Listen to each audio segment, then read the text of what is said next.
श्रीलंका की पसमानदा मलायागा तमिल बरादरी नस्लों से चाय के बागात में काम कर रही है। काम के हालात निहायत सख्त और अक्सर गैर महफूज होते हैं। इस खातून मजदूर को सांप ने डसा था। தேன் பூச்சி தான் கொத்திச்சு அப்படின்னு சொல்லிட்டு நான் குழந்தை எடுத்து मुझे लगा जैसे किसी भीड़ ने डंक मारा हो, इसलिए मैं चाय चुनती रही। फिर दोबारा देखा तो खून बह रहा था, मगर मैंने ज्यादा ध्यान नहीं दिया, बस टांग से रगड़कर काम जारी रखा।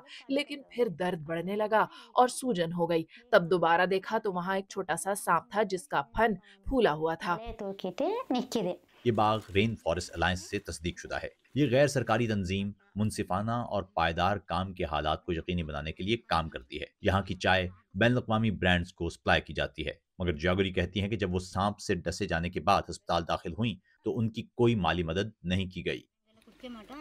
स्टेट लाइन कंपनी ने मेरी बिल्कुल मदद नहीं की। जिस दिन ये वाकया हुआ उस सुबह मैंने 5 किलो चाय की पत्तियां तोड़ ली थी, मगर इसका भी मुझे कोई मुआवजा नहीं मिला। मैं इस महीने पहले ही 3 दिन काम कर चुकी थी।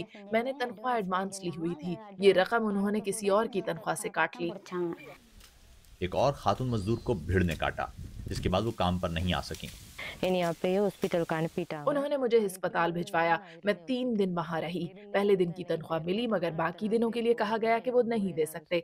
मेरा जिस्म सूजा हुआ था, इसलिए मैं 2 या 3 दिन घर पर रही, फिर दोबारा काम पर गई। உடம்பெல்லாம் வீங்கிருச்சு रेन फॉरेस्ट अलायंस के सर्टिफिकेशन के जवाबित के मुताबिक मजदूरों को हादसात की सूरत में मुआवजा और सेहत के मराकज तक रसाई के लिए ट्रांसपोर्ट दी जाती है। मगर मजदूरों का कहना है कि अक्सर उन्हें मुआवजा नहीं मिलता और दूर दराज बागात से अस्पताल जाना भी एक मुश्किल मरहला होता है। मंगिया कारासी एक और चाय के बाग में काम करती हैं।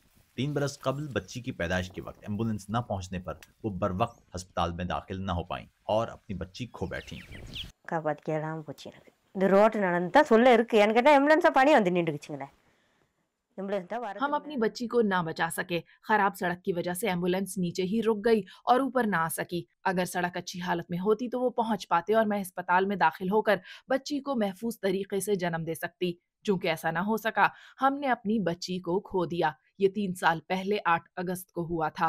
अगर वो जिंदा होती तो इस अगस्त में 4 साल की होती और शायद अब नर्सरी जा रही होती। இந்த 8ஆம் மாதம் 8ஆம் தேதி வந்தால் அவங்க 4 வருஷம் 4 வயசு பாபாவுக்கு முண்டிசிட்டு போவோம் बरतानवी चाय कंपनी ट्विंगन्स ने डीडब्ल्यू को बताया कि वो सिर्फ उस अराजी से चाय हासिल करती है जो श्रीलंकन कानून के मुताबिक हादसे के शिकार मजदूरों को मुआवजा फराहम करती हो। लिप्टन ने कहा कि उन्होंने हालिया बरसों में इन मजदूरा इलाकों से चाय नहीं खरीदी।